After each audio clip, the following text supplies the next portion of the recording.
Bismillahirrahmanirrahim warahmatullahi wabarakatuh.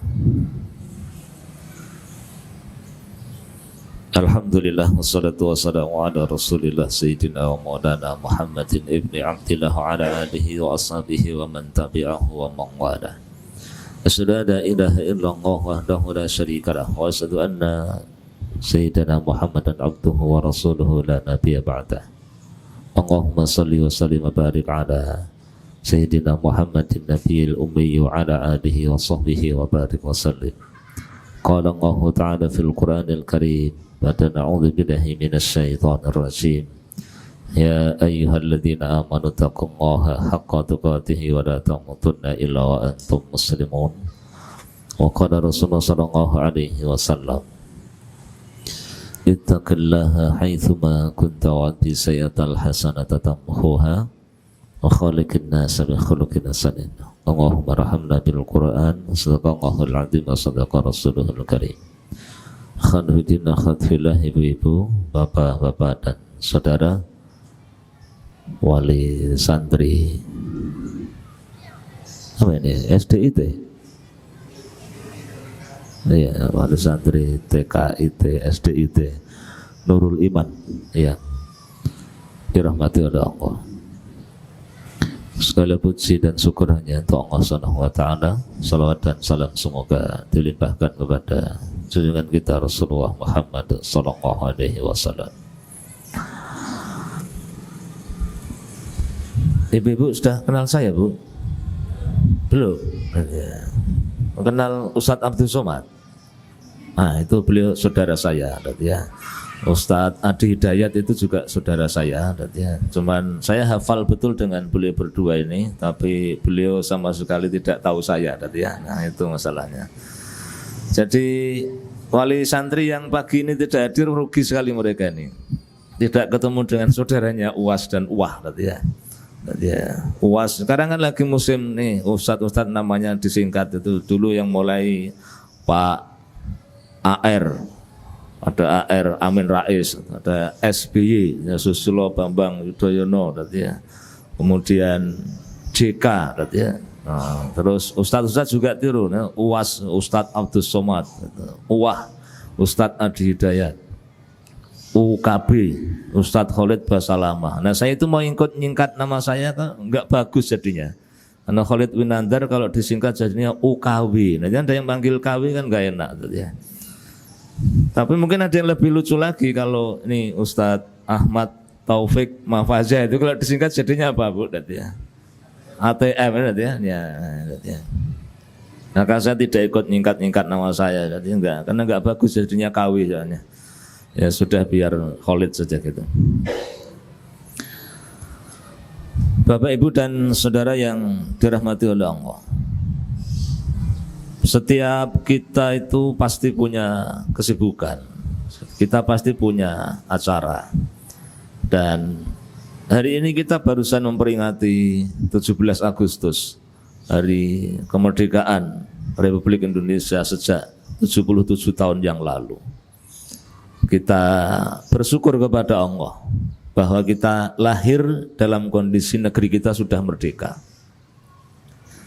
Tapi kita perlu tahu bahwa kemerdekaan itu tidak serta-merta tidak didapatkan begitu saja, tapi melainkan melalui perjuangan dengan tetesan keringat, darah dan air mata para pejuang, para pahlawan, kaum muslimin, para ulama, para santri.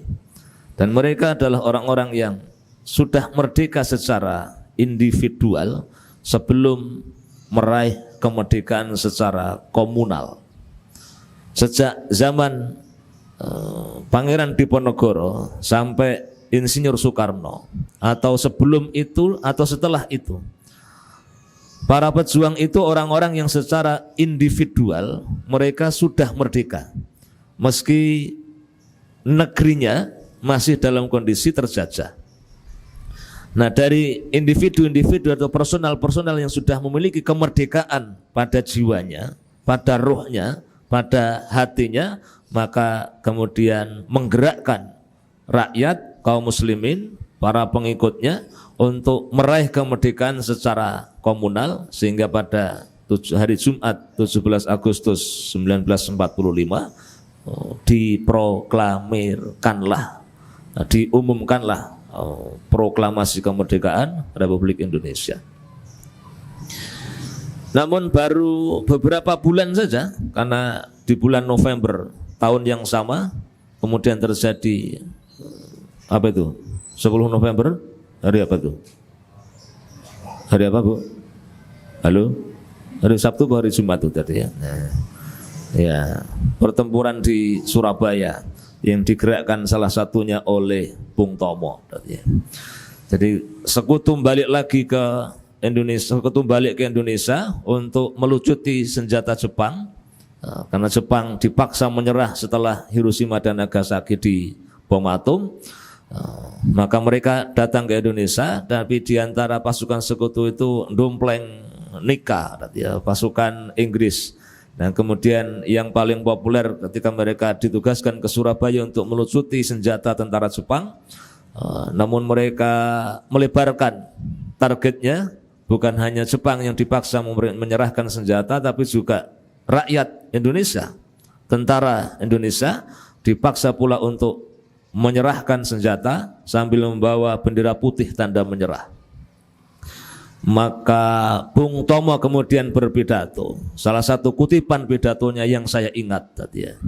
Wahai tentara Inggris, wahai tentara Inggris, kamu meminta kita ini menyerahkan senjata dan mengibarkan bendera putih tanda menyerah kepada kalian.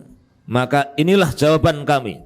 Selama banteng-banteng Indonesia masih memiliki darah yang berwarna merah, yang membuat secarik kain berwarna putih menjadi merah dan putih, maka kami tidak akan pernah menyerah kepada siapapun juga.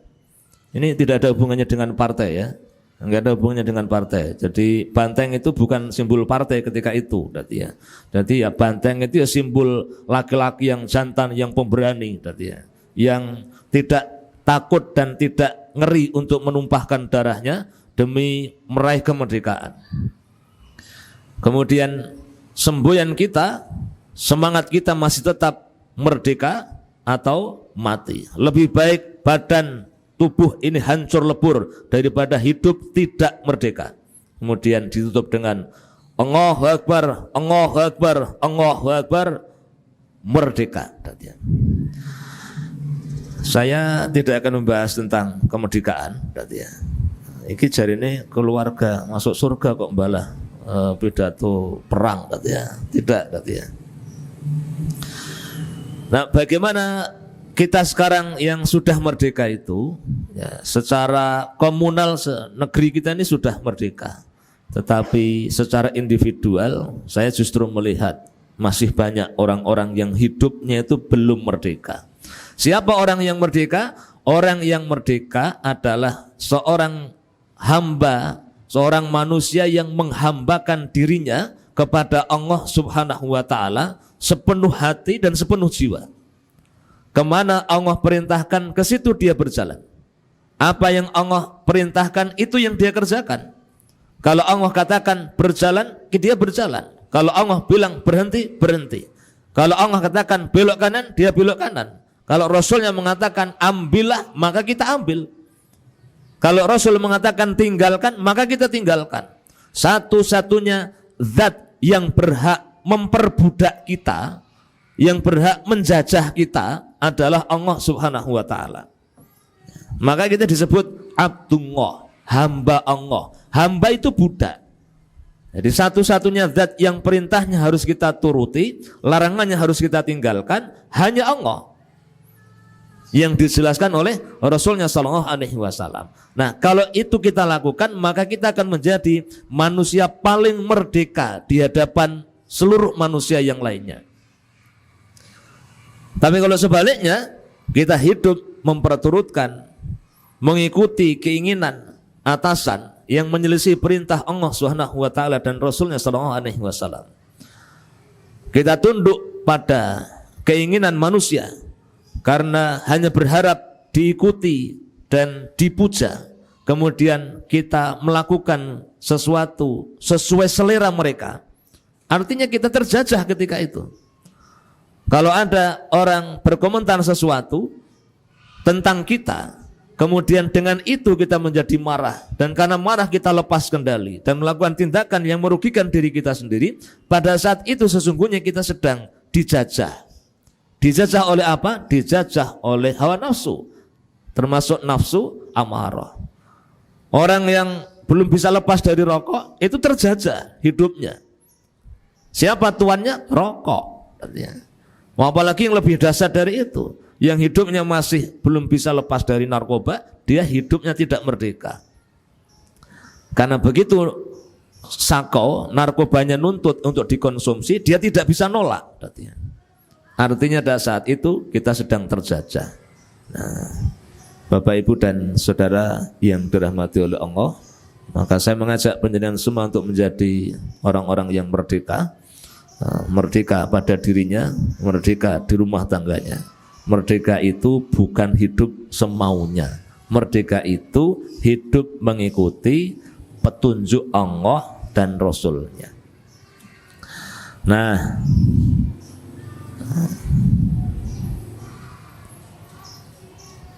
untuk seseorang tidak akan memiliki keluarga kalau ia tidak membangun rumah tangga, dan ia tidak akan bisa membangun rumah tangga kalau ia tidak menikah. Maka menikah adalah keniscayaan atau keharusan agar seseorang bisa membangun rumah tangga, kemudian memiliki keluarga. Rumah tangga itu ibarat sebuah kendaraan yang digunakan untuk menempuh perjalanan. Anggota keluarga yang ada di dalam rumah itu adalah penumpangnya, sedangkan ayah dan ibunya adalah sopir sekaligus navigatornya. Mau kemana kendaraan itu bergerak, hendak kemana kendaraan itu menuju, maka ayah dan ibunya yang menentukan. Berapa lama perjalanan itu mau ditempuh, semua itu harus diinformasikan dan difahamkan kepada semua penumpang yang ada di dalam kendaraan keluarga itu, sehingga mereka mengetahui. Jadi penumpang itu tahu kita mau kemana, lewat jalur mana, targetnya itu apa, jaraknya berapa jauh, butuh waktu berapa lama untuk sampai ke tujuan, kemudian perbekalan apa yang harus disiapkan. Maka perjalanan menjadi nyaman karena jelas tujuannya, jelas targetnya, mengetahui apa yang harus disiapkan sebagai perbekalan. Tetapi sangat disayangkan, potret rumah tangga hari ini sebagiannya atau sebagian besarnya, atau kita sebut banyak, dan mudah-mudahan tidak termasuk rumah tangga atau keluarga kita. Tapi setiap orang memang tidak ada yang sempurna. Keluarga pun juga tidak ada yang sempurna selain keluarga Nabi Sallallahu Alaihi Wasallam. Karena tidak sempurna atau belum sempurna, maka setiap kita baik pribadi maupun keluarga selalu punya peluang dan kesempatan untuk memperbaikinya. Sangat disayangkan potret rumah tangga hari ini begitu memprihatinkan. Karena rumah tangga seperti kendaraan yang melaju tak tentu arah. Penumpangnya punya persepsi sendiri-sendiri tentang kendaraannya, tentang tujuannya, hendak kemana mereka. Tidak ada kesamaan persepsi, tidak ada kesetaraan, tidak ada kesamaan visi, sehingga bisa jadi kendaraan itu memang tetap bergerak, tapi tidak akan pernah sampai kemana-mana, hanya berputar-putar, mungkin bersenang-senang, berpindah dari satu kesenangan kepada kesenangan yang lainnya, tapi targetnya tidak jelas. Maka kita bisa bayangkan bagaimana kendaraan, mobil yang bergerak, berjalan, memang ada sopirnya, tapi ketika sopir ditanya, Pak kita mau kemana? Yang penting jalan saja, asal ono bensinnya orang masalah, ono etole itu juga beres. Lah mau kemana Pak? Ya pokoknya melakulah, yang usah tekan-tekan nih. Maka bagaimana kendaraan itu akan sampai ke tujuan, sedangkan tujuannya tidak diketahui. Bapak Ibu, selama 24 jam setiap hari kita beraktivitas, paling tidak separuh dari kehidupan kita itu kita habiskan bersama dengan pasangan atau keluarga. Ada yang kurang dari separuh? Mungkin yang suaminya di luar negeri gitu ya. Tidak tahu, jadi tidak ada separuhnya. Juga tidak ada 10%-nya. Mudah-mudahan tidak ada yang suaminya di luar negeri berarti ya. Karena kalau suaminya di luar negeri ya saya sarankan menikah lagi. Berarti. Siapanya? Ya suaminya itu berarti ya. Suaminya biar menikah lagi berarti. Gimana suami istri kok pisah, dipisahkan lautan, benua bahkan berarti ya. Padahal doanya barakallahu laka wa baraka alaika wa jama'a bainakuma, mengumpulkan kalian berdua. Jadi nikah itu sebelumnya hidup dengan keluarganya sendiri-sendiri. Ini perempuan hidup dengan ayah ibunya, ini laki-laki hidup dengan ayah ibunya, kakak dan adiknya. Tempatnya berbeda, rumahnya beda, beda RT-nya, beda kampungnya, bisa jadi beda kotanya. Dan ada yang beda negaranya. Kemudian menikah. Menikah itu dipertemukan. Di antara aktivitas mereka itu ada yang, maaf ya, ini agak dewasa. Namanya saja, dua badan kemudian dijadikan satu. Dua tubuh dijadikan satu. Itu salah satu aktivitas yang berpahala. Namanya bersetubuh atau bersebadan.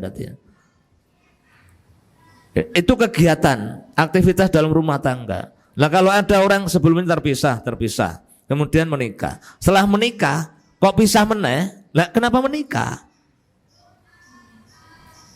Apa perlunya menikah? Kalau habis nikah kok terus lungo, nanti sing lanang lungo nang luar negeri berapa tahun? Ya cuman 3 tahun. Nanti kalau ada tambahan ya 5 tahun. Kenapa menikah? Nikah kalau sing ning kono wae. Yang perempuannya ya begitu. Dilamar, tapi nanti setelah nikah tak tinggal pergi. Loh, iya ya. Bagaimana membangun keluarganya itu? Rumah tangga ibarat kendaraan. Habis menyepakati ini kendaraan kita, baru ini sopirnya lungo, berarti ya. Gimana menggerakkannya, berarti ya.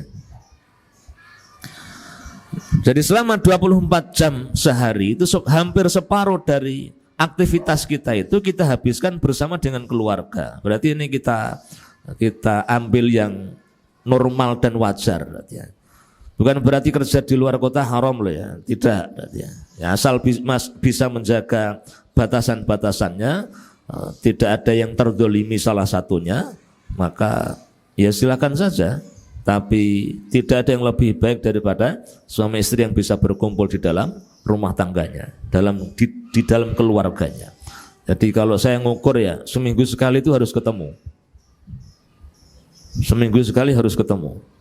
Kalau tidak menurut standar saya kok bahaya. Tidak tahu kalau menurut laki-laki lain. Ya. Oh saya tidak apa-apa. Saya itu 3 bulan tidak ketemu istri tidak apa-apa. Ya. Beneran nih. Ya. Tenang saja saya itu. Saya tidak lihat apa-apa. Lihatnya apa? Lihatnya mesin toh. Ya. Begitu tangi turu langsung warukan mesin. Ya. Gelondongan budi-budi. Ya. Terus habis pulang tidur. Ya. Orang doang itu tidak ada itu. Kampung mana itu ya, ya. Para sahabat saja itu yang sangat dekat dengan Allah dan Rasulnya Sallallahu Alaihi Wasallam. Saya baca di hadis Bukhari yang membahas tentang, agak penasaran tentang nikah mut'ah ya. Jadi dulu sebelum diharamkan, jadi ada sahabat atau beberapa sahabat itu yang pernah mengatakan kepada Rasulullah Sallallahu Alaihi Wasallam dalam situasi perang, meninggalkan negerinya di luar kota atau di luar negeri, yang untuk pulang itu butuh waktu berhari-hari atau berpekan-pekan atau berbulan-bulan. Di antara mereka mengatakan, ya Rasulullah, apakah kami harus mengebiri diri kami, katanya, biar tidak berzina, katanya, karena istri tidak bisa dibawa, katanya. Maka saat itu diizinkan untuk nikah mut'ah. Tapi setelah sekian waktu kemudian turun perintah bahwa Allah mengharamkan nikah mut'ah sampai hari kiamat. Nah, ini hadis yang tidak disukai oleh orang Syiah berarti ya. Jadi karena mayoritas atau separuh waktu kita itu kita habiskan bersama keluarga, seharusnya keluarga itu menjadi tempat yang paling nyaman untuk seluruh anggotanya. Rumah itu seharusnya menjadi tempat yang paling menyenangkan, menenteramkan bagi seluruh anggotanya. Jadi seorang laki-laki, seorang suami itu normalnya, idealnya dia harus merasakan kenyamanan lebih saat dia berada di rumah dibanding di kantor, dibanding di pos kamling, dibanding di lapangan, dibanding di taman-taman, dibanding di mana saja, dibanding rapat RT, dibanding mancing, dibanding bersepeda. Itu di rumah itu dia harus bisa merasakan kenyamanan yang lebih. Bukan berarti nggak boleh keluar rumah, tetap laki-laki harus keluar rumah untuk mencari nafkah. Tapi rumah itu harus menenteramkan, membahagiakan. Nah, bagaimana agar laki-laki itu nyaman di rumah? Nah, nanti butuh bantuan istri. Seorang wanita juga harus merasakan hal yang sama. Tabiat wanita itu secara umum di rumah. Tabiatnya itu di rumah. Bukan berarti 24 jam setiap hari harus di rumah, tidak boleh keluar rumah. Ada batasan-batasan. Dan seorang suami yang baik memikirkan perkara ini pula. Jadi ada saatnya istri itu diajak keluar agar punya pandangan yang lain, agar mata itu bisa melihat yang lain, baik melihat rumahnya orang lain, atau melihat pohon-pohon, atau melihat air, atau melihat mainan, atau melihat apa saja.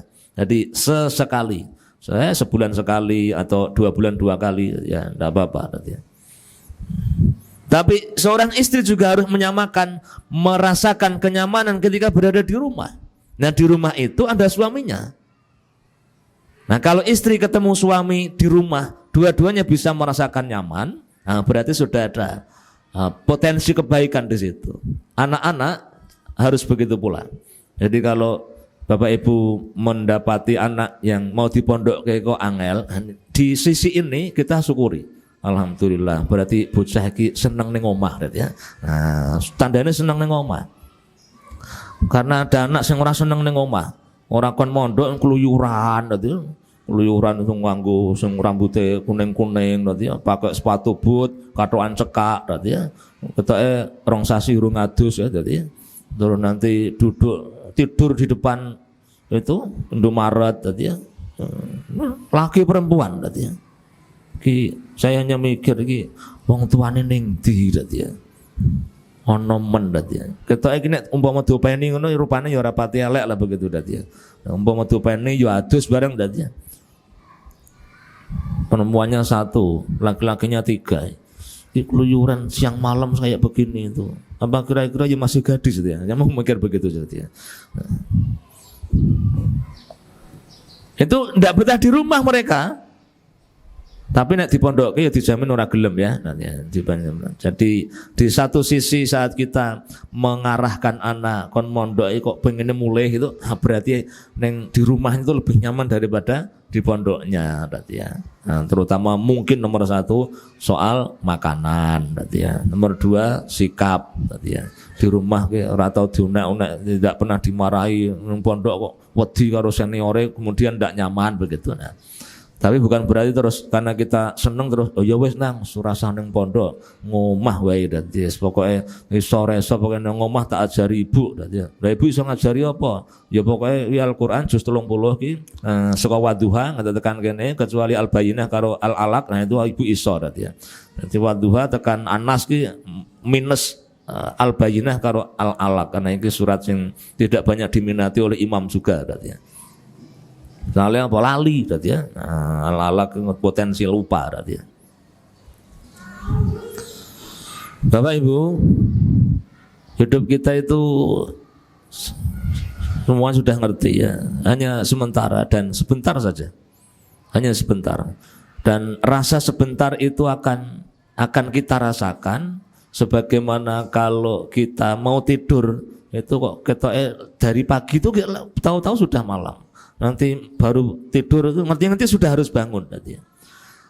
Ya sama tadi. Saya masih ingat dulu SMP itu, ya saya seperti mereka ini tadi. Katanya biar aku kok SMP tadi.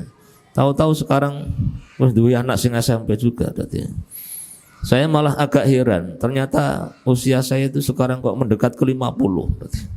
Saya heran tadi. Saya sampaikan ke kakak saya, Mbak, aku kok iso tua ya tadi. Kemudian saya juga ngobrol ke istri saya. Aku kok iso tua ngopo gitu ya. Biasa tuh Mas tadi tua tuh. Enggak biasa bagi saya itu. Karena saya pengennya itu ya umur kita 30 terus lah gitu tadi ya. Ternyata saya harus menjadi tua tadi ya. Dan saya tidak bisa menahan diri saya untuk tidak menua. Ada zat yang memaksa saya untuk jadi tua. Ini nggak bisa saya tahan tadi ya. Jenggot saya berubah jadi putih itu nggak bisa saya tahan, nggak boleh dicabut kan, dipotong, dicekrek kan boleh, tetap besok keluar lagi putih. Rambut juga begitu, ya. Tadi saya ketemu Ustaz Isra, ya? Siapa tadi? Ustaz Zainal. Nah, itu juga saya sebut jangan kok awet muda, tapi saya sama kok ya podo ya, itu ubahnya mulai banyak tadi ya. Tapi wajahnya lebih muda dari saya tadi ya. Itu tidak bisa kita tahan. Dan satu saat pasti kita akan mengikuti jejak orang-orang yang dulu pernah hidup, yang sekarang sudah kita sebut almarhum atau rahimahullah. Secantik apapun penjenengan ibu-ibu akhirnya akan almarhumah. Segagah apapun bapak-bapak ini akhirnya akan ya dikubur. Nah, Islam memberikan gambaran detail tentang realitas dunia, barzah, sampai kemudian di akhirat.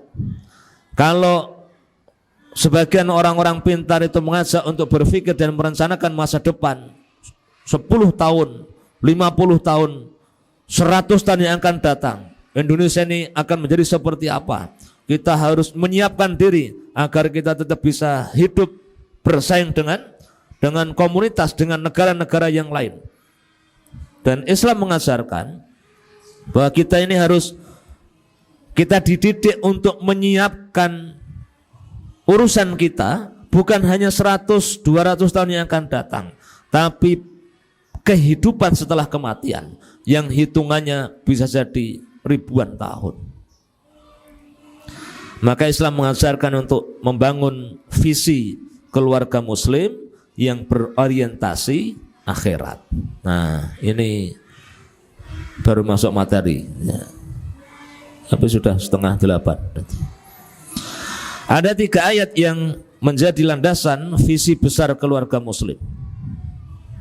Yang pertama surah Al-Furqan ayat 74. A'udzubillahi minasyaitonir rajim.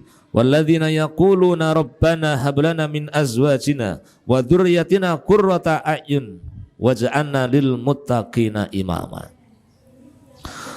Doa ini sangat masyhur, setiap orang tua diduga kuat pasti hafal. Nah, sing ora hafal ya berarti lali berarti ya. Rabbana hablana min azwajina wa dzurriyyatina qurrata a'yun waj'alna lil muttaqina imama. Wahai Rabb kami, anugerahkanlah kepada kami penyejuk mata dari pasangan dan keturunan kami, serta jadikanlah kami sebagai pemimpin orang-orang yang bertakwa. Bapak Ibu, ini saya persingkat karena jam 8 harus selesai. Iya harus selesai ya. Atau boleh tambah dikit itu ya. Ya. Mari kita renungkan doa ini. Kalau saya sangat berharap, sangat husnudzon bahwa setiap kita sudah hafal, tapi mungkin mendalaminya agak jarang kita lakukan. Yang pertama, karena ini Al-Quran. Al-Quran itu tidak ada yang kebetulan. Al-Quran itu mukjizat, termasuk redaksinya, peletakan kalimatnya, urutan kata-katanya.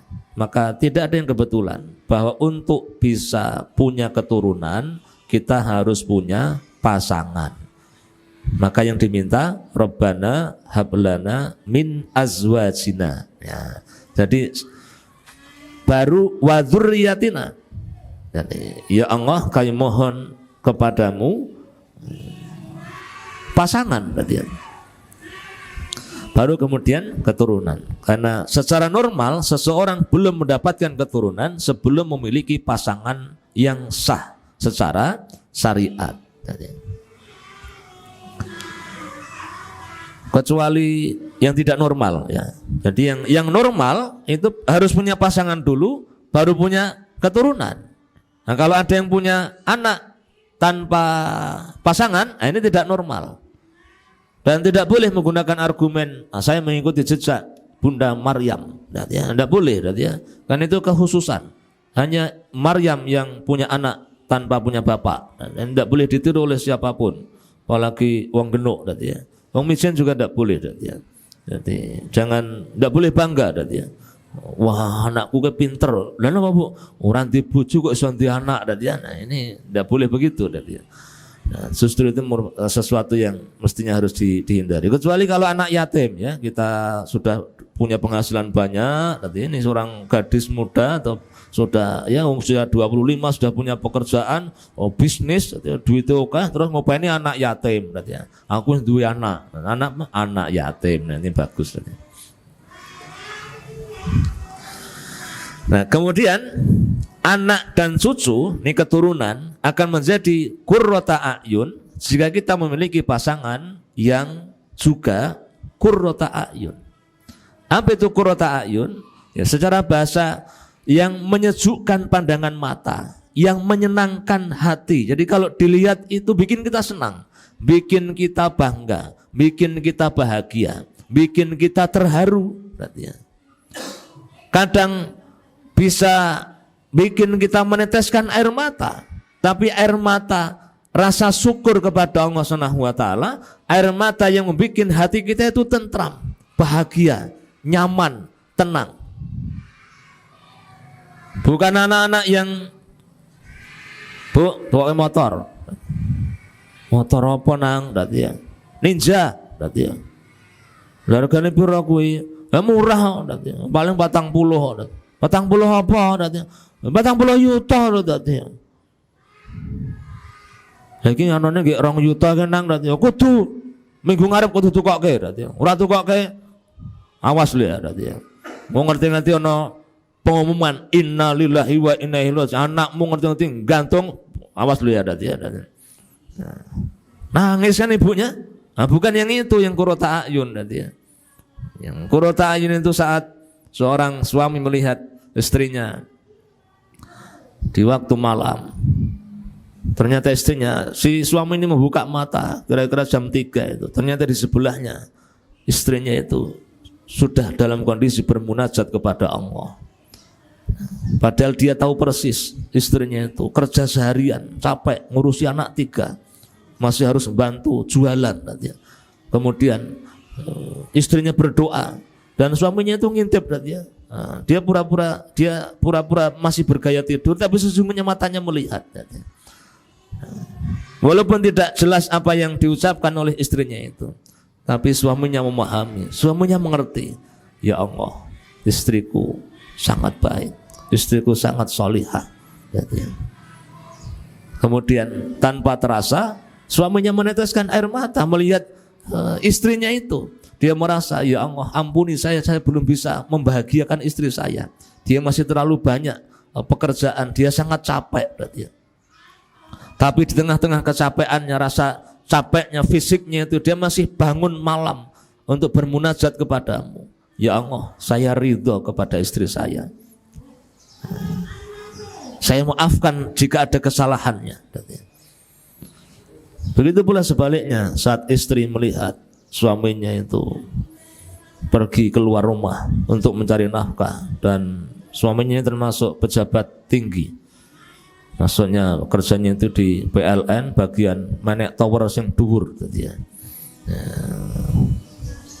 Sutet, saya pernah lihat itu tadi. Saat ya di kampung saya itu kan ada jalur sutetnya.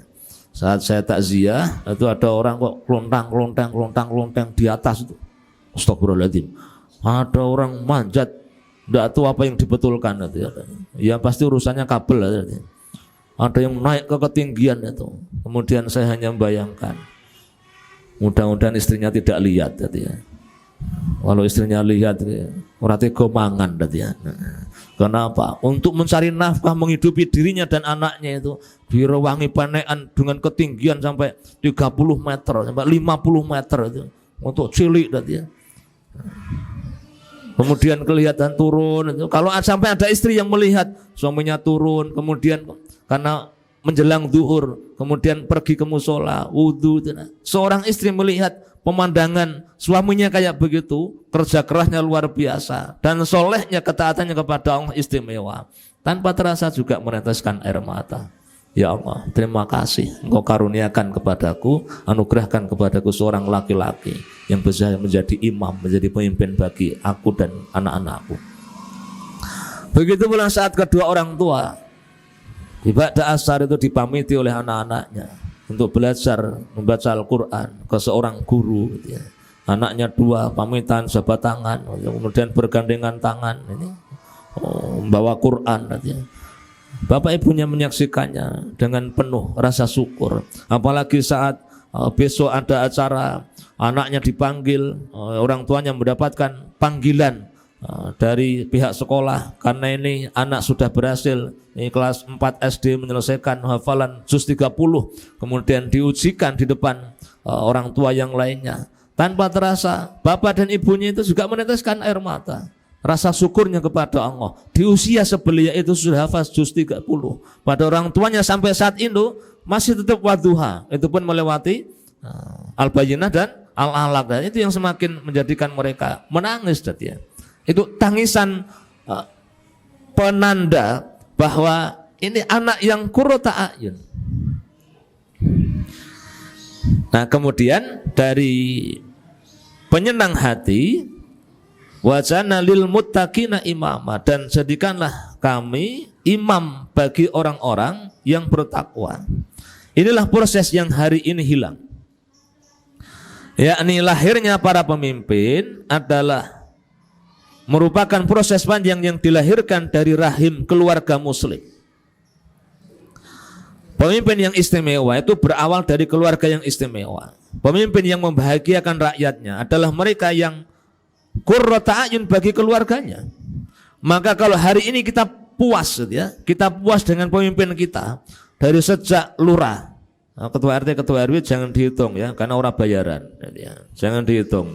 Kenapa? Karena saya juga ketua RW jadi tidak boleh jadikan standar, soalnya orang cedera bayaran jadi itu ya sosial Kalau kita puas hari ini dengan kepemimpinan orang-orang yang memegang amanah untuk ngurusi kita dari sejak lurah, camat, bupati, wali kota. Alhamdulillah saya itu punya wali kota Dr. Hendar Prihardi. Orangnya itu tampan, murah senyum, dan dia cerdas, dan dia programnya itu wah kota jadi bersih kayak begini, tempat sampah jadi rapi. Senang saya, jujur lagi dan dia.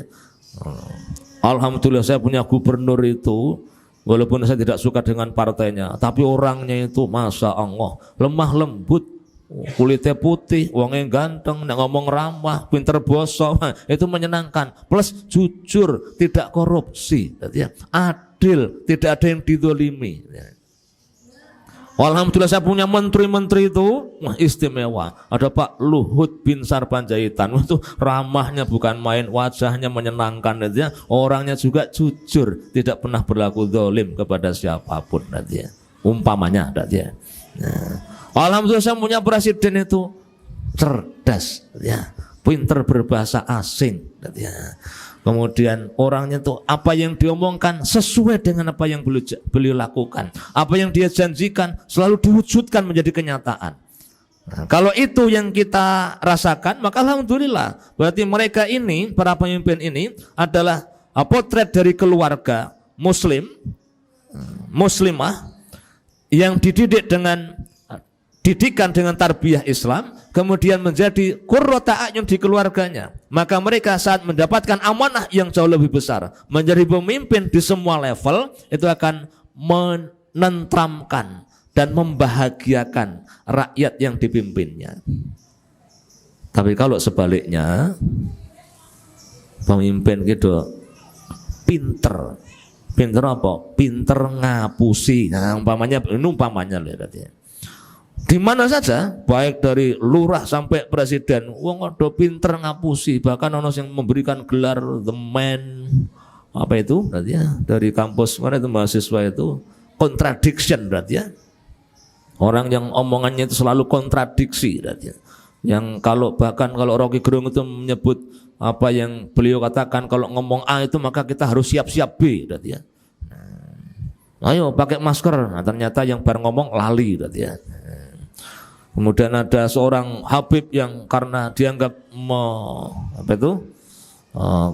bikin keramaian ditangkap karena ini COVID. Sementara ada pejabat yang jumlahnya banyak membuat keramaian yang sama, tapi tidak ditangkap. Dan ternyata kemudian banyak yang korupsi. Nah, sampai hari ini ada peristiwa yang ya menjadi hiburan ya, menjadi hiburan bagi kita. Ada RS, siapa itu? Sambo, ya. Kemudian PC, ya. Berada ya. Brigadir J, ya. Nah itu kan kisah-kisah yang ya menjadi hiburan bagi kita, ya. Jadi menjadi hadiah 17-an, ya. Jadi satu sisi kita prihatin, wah ternyata luar biasa negeri kita ini. Ada orang-orang yang ternyata bisa negara iki kaya wae ya. Wis pokoke kabeh ning tanganku sing iso tak atur ya. Jadi ada orang yang ditangkap, ada orang yang ditembak, bar ditembak terus dituduh. Wah, ini luar biasa, tembak mati, bar mati terus dituduh. Ini kan pekerjaan luar biasa loh itu ya. Nah, orang wong pinter kira iso ya. Pinter plus zalim ya. Kita kan begitu, kita menghajar orang baku-baku, bar kono tele-tele terus kita tuduh. Kita tuduh, dan orang-orang pada percaya dengan tuduhan kita. Wah, itu luar biasa itu. Orang yang dizalimi itu sakit hatinya itu luar biasa. Makanya sampai ketemu di pengadilan akhirat, ya. Sehingga sisi yang lainnya, maka peristiwa ini ya menjadi hadiah Agustusan. Nah, mudah-mudahan institusi ini, kepolisian ini ada perbaikan. Memang sudah kelihatan. Jadi Pak Sigit ini sudah semakin serius. Ya. Kemarin Polda-Polda dikumpulkan lewat Zoom. Kemudian siapa yang tidak siap silakan angkat tangan. Bersihkan, kembalikan kepercayaan rakyat kepada kepolisian. Bersihkan judi itu segala macam bentuknya. Wah, saya bersyukur, alhamdulillah. Ya. Tak tunggu-tunggu sejak puluhan tahun yang lalu. Ya. Kenapa? Kalau mereka yang bilang itu ya selesai. Kalau Kapolri yang selesai, coba dicek sekarang masih ada nggak? Kalau masih ada berarti belum dengar kabar dia, ya. Nah, di sekitar kita masih ada nggak togel, ya. Nah, kalau masih ada berarti belum dengar kabar ini, ya. Belum dengar kabar, ya. Pemimpin, jadikanlah kami pemimpin orang-orang yang bertakwa. Jadi begitu tinggi harapan keluarga muslim itu. Bukan pemimpin yang terbaik dari yang buruk. Bukan pemimpin yang baik tapi yang dalam sarang penyamun. Jadi ini presidennya wape. Yang sing ora apik itu yang berada di sekitar presiden. Ini juga tidak banyak berpengaruh. Jadi itu menterinya itu baik semua, cuman sistemnya yang rusak. Nah terus yang bisa memperbaiki siapa?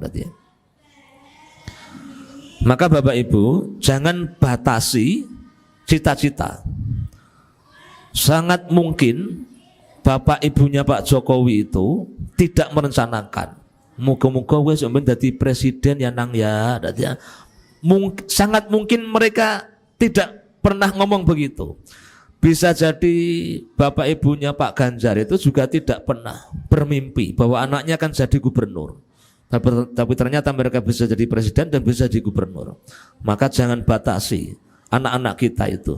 Sehingga doa kita itu tidak sembarangan itu. Rabbana hablana min azwajina wa dzurriyyatina qurrata a'yun waj'alna lil muttaqina imama. Jadikanlah kami pemimpin orang-orang yang bertakwa. Nah, kalau kita berharap diri kita dan anak-anak kita menjadi pemimpin orang-orang yang bertakwa, pasti yang mimpin lebih bertakwa. Jadi anak kita itu punya potensi, punya peluang, dan punya harapan. Mereka bisa saja menjadi gubernur, bisa jadi bupati, bisa jadi menteri, bisa jadi presiden. Maka jangan dibatasi sejak sekarang. Dan punya peluang untuk menjadi pasukannya Imam Mahdi. Nah, itu tugas kita, menyiapkan generasi. Caranya bagaimana? Dididik anaknya dengan baik, diajarkan untuk taat kepada Allah dan Rasulnya Shallallahu Alaihi Wasallam, didoakan setiap saat. Kemudian yang kedua, surat At-Tahrim ayat 6. Ya ayyuhalladzina amanu qu anfusakum wa ahlikum nara wa quduhan nas wal hisarah 'alaiha malaikatun ghiladun syiddatun la ya'sunallaha amma amarahum wa yaf'aluna ma yu'marun. Wahai orang-orang yang beriman, jagalah dirimu dan keluargamu dari api neraka, ya, yang bahan bakarnya manusia dan batu, penjaganya malaikat-malaikat yang kasar dan keras. Mereka tidak durhaka kepada Allah terhadap apa yang Dia perintahkan kepadanya, dan selalu mengerjakan apa yang diperintahkan. Pertanyaannya, apakah menghindarkan diri dan keluarga dari api neraka itu sudah menjadi misi utama dalam keluarga kita dan keluarga kaum muslimin yang lainnya? Pernahkah tugas utama ini kita fikirkan dan kita rencanakan secara serius, sebagaimana kita merencanakan punya rumah, sebagaimana kita merencanakan anak-anak kita sekolah, sebagaimana merencanakan pekerjaan, mengajarkan keterampilan, sebagaimana merencanakan pernikahan? Pernahkah para bapak, para ibu merencanakan secara serius atau memikirkan secara serius tentang bagaimana menjaga dirinya dan keturunannya, keluarganya agar terhindar dari api neraka? Dan kenyataan sebagian keluarga hari ini, mereka lebih khawatir anak-anaknya itu nilai matematikanya 4 tadi ya. Mereka lebih khawatir nilai bahasa Indonesianya itu 6. Mereka lebih khawatir nilai bahasa Inggrisnya itu 5. Dan jarang yang khawatir anak-anaknya lulus SD belum bisa membaca Al-Quran. Sebagian ibu marah ketika anaknya jam 5 sore belum mandi. Tapi tenang-tenang saja ketika adzan sudah terdengar, anak-anaknya masih bermain. Yang penting sudah mandi. Nah, ini kan masalah. Padahal adzan sudah berkumandang. Sebagian orang tua sangat bangga ketika anak-anaknya bisa sekolah di sekolah-sekolah favorit yang atau ke sekolah-sekolah yang jelas nanti begitu lulus itu bisa langsung dapat pekerjaan. Tapi mereka tidak memiliki kekhawatiran anak-anaknya wudunya belum benar, anak-anaknya sudah usia 17, sholatnya belum lengkap 5 waktu sehari, atau anak-anaknya yang sudah kelas 1 SMP, sholatnya sering terlambat, bahkan setengah-setengah, subuh setengah 6, zuhur setengah 3, asar setengah 6 lagi. Ketika ditanya, sholat asar kok sore banget? Biar imbang sama subuhnya bu, nanti kan ibu subuhnya itu kesiangan, ini asarnya biar rodo imbang, nanti harus kesorean. Maghribnya juga setengah 7, isaknya setengah 4. Jadi itu sholat setengah-setengah itu begitu. Padahal Nabi kita Shallallahu Alaihi Wasallam mengingatkan, mengajarkan saat Hasan bin Ali radhiyallahu anhuma, ketika Hasan ini masih kecil, bahkan ya balita, mengambil kurma sedekah, sebutir kurma sedekah yang jatuh ke tanah, kemudian diambil oleh Hasan, kemudian dimasukkan ke mulutnya.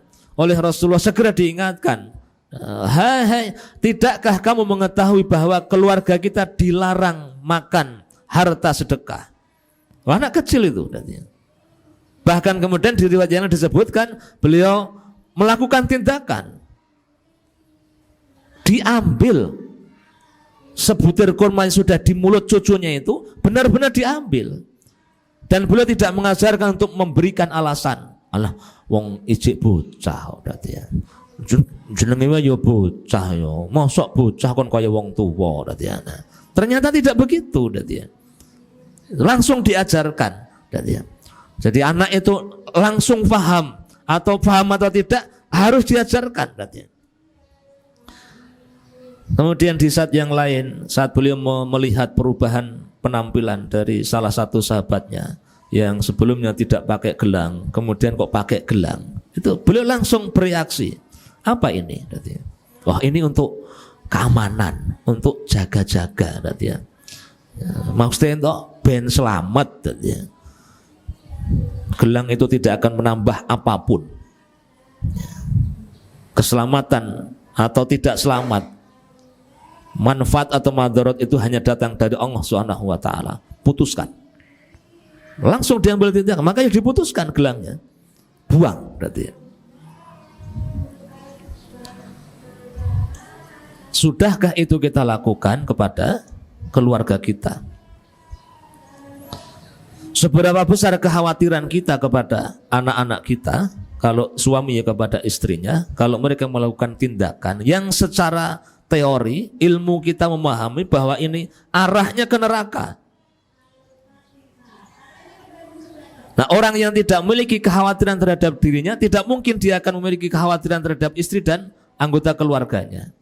Nah, pastilah sebelum berharap anak-anak itu menjadi qurrata a'yun, maka ibunya harus menjadi qurrata a'yun.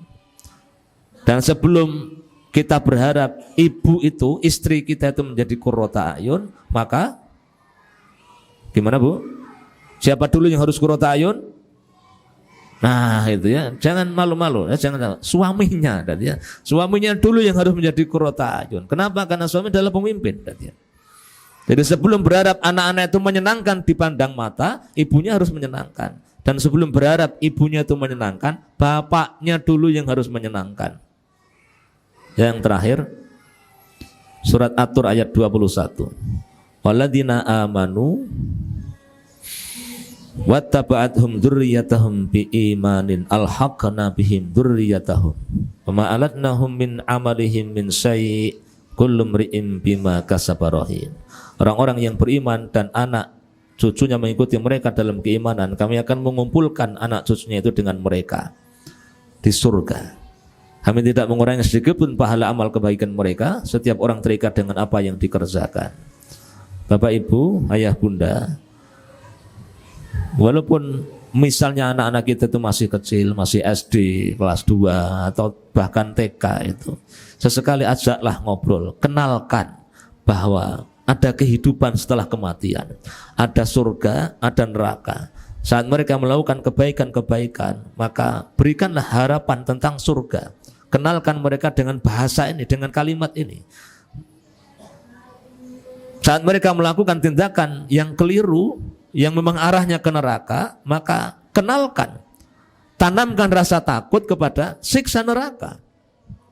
Jadi sesekali kita harus mengajak bincang-bincang mereka, dan tidak hanya anak-anak ya, terus sampai kapanpun. Walaupun anak-anak di pondok itu kalau ketemu ya diajak ngobrol tentang itu.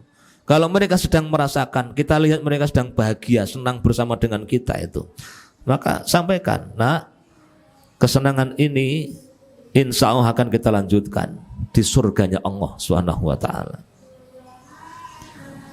Mau enggak adik kakak nih besok bertemu lagi dengan ayah bunda di surga?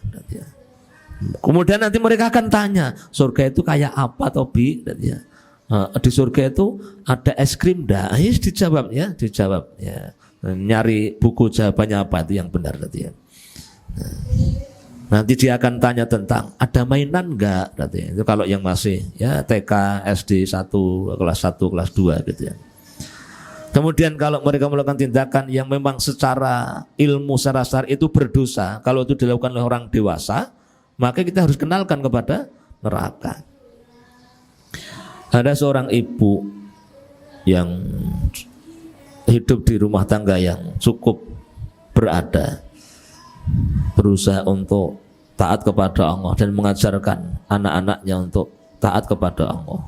Sekolah di sekolah yang bayarnya mahal, tapi anak perempuannya yang sudah usia SMA itu belum lengkap sholat fardunya. Satu ketika dalam mobil berdua, ibunya berbicara, "Nak, kamu sudah dewasa." Tapi ibu melihat sampai saat ini sholatmu belum lengkap. Ibu masih harus memaksa-maksa kamu, masih harus mendorong-dorong kamu. Tidak takutkah kamu dengan neraka? Ibu sangat takut, Nak, kalau kamu nanti dibakar oleh Allah di neraka. Awalnya si anak ini seperti tidak gubris dengan perkataan ibunya, tapi ketika nadanya semakin tinggi dan tidak bisa dicegah, ibunya itu tiba-tiba menangis karena sangat serius. Ibunya sangat yakin bahwa apa yang dilakukan anaknya ini kalau tidak diperbaiki nanti arahnya ke neraka.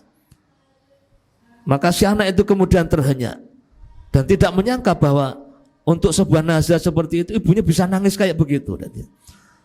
Nah, perbincangan semacam ini itu akan membekas di hati anak. Ada pula sebagai yang kisah penutup yang terakhir, ada seorang ibu yang bertanya kepada seorang syekh. Dia punya anak 2 laki-laki sudah dewasa, usia SMA, tapi masih sulit untuk bangun subuh. Bangunnya selalu kesiangan, sholat subuh tapi kesiangan. Kemudian bertanya kepada seorang syekh, "Ya syekh, apa yang harus saya lakukan? Saya punya 2 anak laki-laki, sudah dewasa, sudah balik, tapi masih sulit untuk bangun pagi. Apa yang ibu lakukan?" "Ya saya sudah berusaha bangunkan, terus tapi berat, tidak mau bangun." "Terus apa yang ibu lakukan?" Ya sudah saya biarkan karena kelihatannya kok capek." Nah, ibu, apa yang akan ibu lakukan kalau rumah ibu terbakar dan sumber apinya itu dari kamar anak ibu berdua itu? Apakah ibu akan membangunkan anak-anak ibu? "Saya akan bangunkan, Bu." Nah, kalau mereka capek, apakah ibu akan bangunkan? "Saya akan bangunkan." Kalau tetap tidak mau bangun, saya akan seret. Kalau tetap tidak mau bangun, saya akan siram pakai air. Kenapa ibu? Loh, kan rumahnya terbakar. Ibu, kalau panjenengan khawatir anak-anak ibu terbakar api dunia, padahal api dunia itu begitu anak ibu mati selesai. Kenapa ibu tidak khawatir anak-anak ibu akan dibakar oleh Allah di api neraka? Kalau ibu biarkan anak ibu itu tidak melaksanakan sholat subuh pada waktunya, itu artinya ibu membiarkan mereka dibakar oleh Allah di api neraka.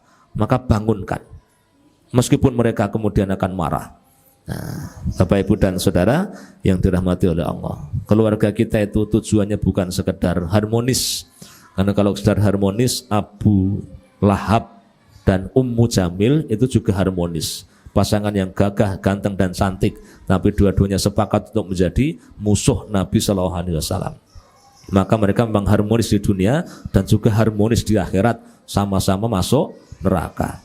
Tujuan kita bukan hanya bangun rumah, bukan hanya beli sawah, bukan hanya beli mobil mewah. Tujuan kita membangun rumah tangga bukan hanya kalau orang Jawa sampai kaken-kaken, ninen-ninen. Tujuan kita itu masuk surga bersama keluarga. Nah, 3 hal ini mudah-mudahan bermanfaat, menjadi awal pertemanan. Dan kalau ada yang berkenan untuk membaca lebih lengkap, silakan dibaca. Ini saya ambilkan dari bukunya Ustadz Budi Asyari, Rumah Cahaya, Nah, kira-kira itu judulnya. Kalau nggak disampaikan ini kurang afdol. Dan semoga memberkahi dan membarokahi beliau dan menjaga beliau dan keluarganya. Terima kasih atas perhatian. Mohon maaf atas segala kekurangan. Waktu saya kembalikan ke pembawa acara. Billahi taufiq. Assalamualaikum warahmatullahi wabarakatuh.